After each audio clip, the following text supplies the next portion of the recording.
میرے بندے وَفِي السَّمَاءِ رِزْقُكُمْ وَمَا تُوعَدُونَ، جو رزق تو اپنا دنیا میں ڈھونڈ رہا ہے اس کا تعلق زمین و آسمان سے، ساری کائنات سے نہیں ہے، یہ تو ہم آسمان سے اتارتے ہیں تیرے لیے، پھر تو جھوٹ کیوں بولتا ہے؟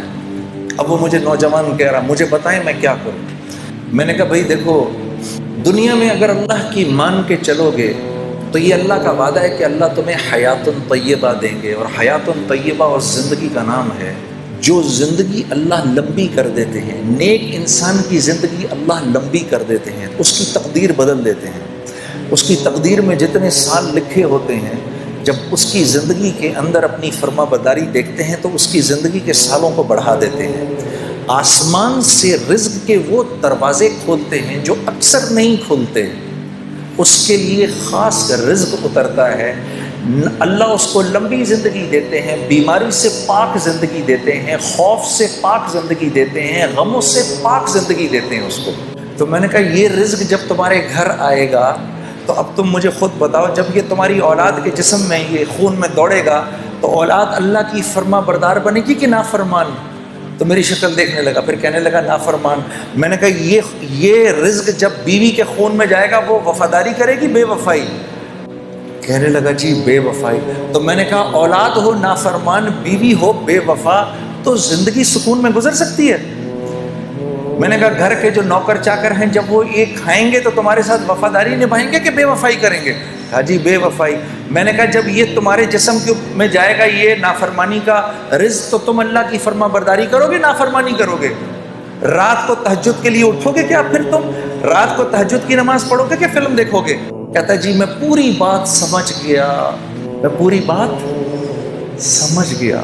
فَأَلْهَمَهَا فُجُورَهَا وَتَقْوَاهَا۔ میں نے اس کو اٹھ کے گلے لگایا، میں نے کہا اگر تو نے دل میں اس بات کا عزم بھی کر لیا ہے کہ آج کے بعد میں اللہ کی فرما برداری کروں گا تو خدا را بیٹھ کے میرے لیے دعا کر، اللہ مجھے بھی معاف کر دے کہ اس وقت اللہ کی رحمت نے تجھے ایسے گھیرا ہوا ہے کہ اگر اس بارش کے تھوڑے سے چھینٹے مجھ پر بھی پڑ گئے تو میں بھی نکل جاؤں گا۔ کیونکہ اللہ کا جو بندہ اندر سے اس بات کا عزم کر لے اے اللہ آج کے بعد نافرمانی نہیں کروں گا، میری مدد کر، آج کے بعد میں تیری فرما برداری کی پوری کوشش کروں گا، جو بندہ اس بات کا صرف دل میں عزم کر لے اللہ کی رحمت اس کے ساتھ ہو جاتی ہے۔ وہ ایک قدم چلتا ہے اللہ اس کے ساتھ 10 قدم چلتے ہیں، وہ اللہ کی طرف چل کے جاتا ہے اللہ اس کی طرف دوڑ کے جاتے ہیں۔ یہ اللہ کا وعدہ ہے۔ قد افلح من زکاہا، اللہ فرما رہے ہیں میرے بندے اگر تو نے اپنے نفس کو، اگر تو نے اپنی خواہشات کو میرے حکموں کے تابع کر دیا تو تو کامیاب ہو جائے گا۔ کیونکہ یاد رکھ نفس پر تو چلنے کے لیے نہیں ہے، نفس پر جانور چل سکتا ہے، کیونکہ جانور کو تو ہم نے کوئی اختیار دیا ہی نہیں، وہ تو اچھائی اور برائی کو نہیں سمجھتا۔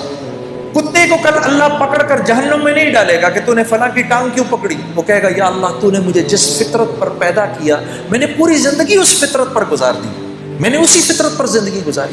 سانپ کو اللہ جہنم میں نہیں ڈالے گا کہ تو نے کیوں کاٹا فلاں کو، وہ کہے گا اللہ یہ تو نے بات میری فطرت میں ڈالی تھی اور میں بالکل پورا کا پورا تیرے حکموں پر چلا ہوں۔ شیر کہے گا اے اللہ میں نے کبھی گھاس نہیں کھائی، میں نے کبھی پھل نہیں کھائے، وہ تو نے انسانوں کے لیے بنائے تھے، میں نے کبھی سبزیوں پر منہ نہیں مارا کیونکہ وہ میرے لیے تھا ہی نہیں، میری تو جو تو نے فطرت بنائی میں اسی فطرت پر چلا۔ بکری اللہ سے، گھوڑا اللہ سے، اونٹ اللہ سے کہے گا یا اللہ ہم نے کبھی گوشت کو منہ نہیں لگایا، جو تو نے گھاس پھوس ہمارے لیے بنائی ہم نے وہی کھائی۔ یہ میرے اور آپ کا معاملہ ہے میرے دوست۔ کل کراچی ایئرپورٹ پر جب میں یہاں آ رہا تھا تو ایک بھائی میرے پاس آ کے بیٹھ گئے، ہم مسجد میں نماز پڑھنے لگے تھے تو وہ میرے پاس بیٹھ گئے، مجھے کہنے لگے مجھے بتائیں میں دنیا میں ایک خوبصورت زندگی کیسے گزار سکتا ہوں۔ میں نے کہا میں اگر آپ کو یوں بتاؤں اور اگر آپ میری بات پر عمل کر لیں تو آپ یقین کریے کہ اللہ رب العزت کی ذات، اس کی یہ منشا ہر وقت کی منشا ہوگی کہ آپ کی زندگی ایک خوبصورت زندگی بن جائے۔ اور جس کے لیے اللہ رب العزت طے فرما لیں کہ اس کی زندگی خوبصورت ہوگی، ساری کی ساری کائنات مل کر اگر اس کی زندگی کو خراب کرنا چاہے، اس کو پریشان کرنا چاہے تو نہیں کر سکتی۔ اور اگر اللہ یہ فیصلہ فرما لے کہ نہیں یہ نافرمان ہے، اس کی زندگی میں اس کو ہم خوف اور غم کا لبادہ پہنائیں گے ہی، 7 ارب انسان اگر مل کر آپ کی زندگی کو خوبصورت بنانا چاہیں تو نہیں بنا سکتے۔ اس کو کہتے ہیں لا الہ الا اللہ۔ یہ ہے لا الہ الا اللہ۔ جو اختیار تجھے دیا ہے وہ کسی کو نہیں دیا۔ لو انزلنا ھذا القرآن علی جبل لرأیتہ خاشعا متصدعا من خشیۃ اللہ۔ جب ہم نے اس قرآن کو پہاڑ پر اتارنے کی کوشش کی، کتنی مضبوط چیز ہے یہ، اس پہاڑ کو وہ ہوا نہیں ہلا سکتی جو آگ کو بجھا دیتی ہے، جو سمندر کے پانیوں کو لے کے چلتی ہے، وہ آگ بھی وہ ہوا بھی اس کو اپنی جگہ سے نہیں ہلا سکتی، بڑے بڑے زلزلے بھی پہاڑ کو نہیں توڑ سکتے۔ اس پہاڑ نے اللہ سے کہا یا اللہ یہ قرآن میرے اوپر نہیں اتارنا، میں تیرے حکم نہیں پورا کر سکتا کیونکہ میں تو تیرے حکم میں جکڑا ہوا ہوں۔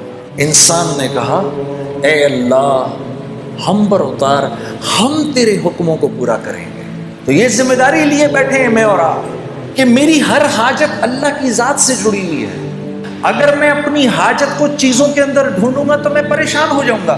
اگر میں یہ سمجھوں گا کہ میرے بھوک کا تعلق میرے معدے سے ہے تو پھر میں مخلوق سے جا کر اپنی ضرورت کو پورا کرنے کی کوشش کروں گا۔ مخلوق تو خود ضرورت مند ہے، انہیں تو خود ضرورت ہے، وہ تو خود بھوکے ہونے والے ہیں تھوڑی دیر کے اندر، اس کو تو خود بھوک لگنے لگی ہے تھوڑی دیر میں۔ میرے دوستوں بھوک آتی ہے اللہ کے بھوک کے خزانوں سے، اس کا تعلق معدے سے نہیں ہے۔ آج تو یہ بات اتنی عجیب ہے کہ اس بات کو کرو بھی تو مسلمان کی اولاد بھی آپ کی شکل کو ایسے دیکھتی ہے کہ جیسے پتہ نہیں کون سی انوکھی بات کہہ رہا ہوں میں، لیکن یہ سچ ہے، یہ اللہ کی سنت ہے، اس نے کبھی تبدیل نہیں ہونا۔ ہم اپنی مرضی پر نہیں چل سکتے، یہ وہ بات ہے جو میں آپ کو بتانے آیا ہوں، کیونکہ آپ کا ایک مقام ہے، آپ اشرف المخلوقات ہیں، آپ اپنے نفس پر نہیں چل سکتے۔ اگر نفس کہہ رہا ہے کہ سوتا رہے، فجر گزرتی ہے تو گزرے، یہ آپ نہیں کر سکتے۔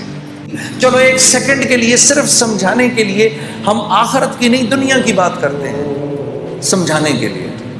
جب آخرت سمجھانے لگو تو پھر کیا اگلا کہتا ہے ارے مولانا یہاں کا بتائیے کون جیتا ہے تیری زلف کے سر ہونے تک، آخرت تو جب آئے گی تب آئے گی، دیکھا جائے گا۔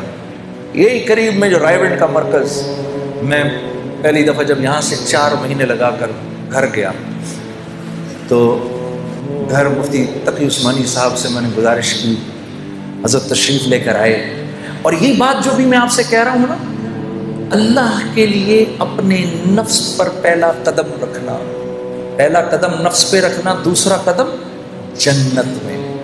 تو طبیعت پر بڑا بوجھ پڑ رہا تھا، میں کیسے کروں گا، میں کیسے کروں گا۔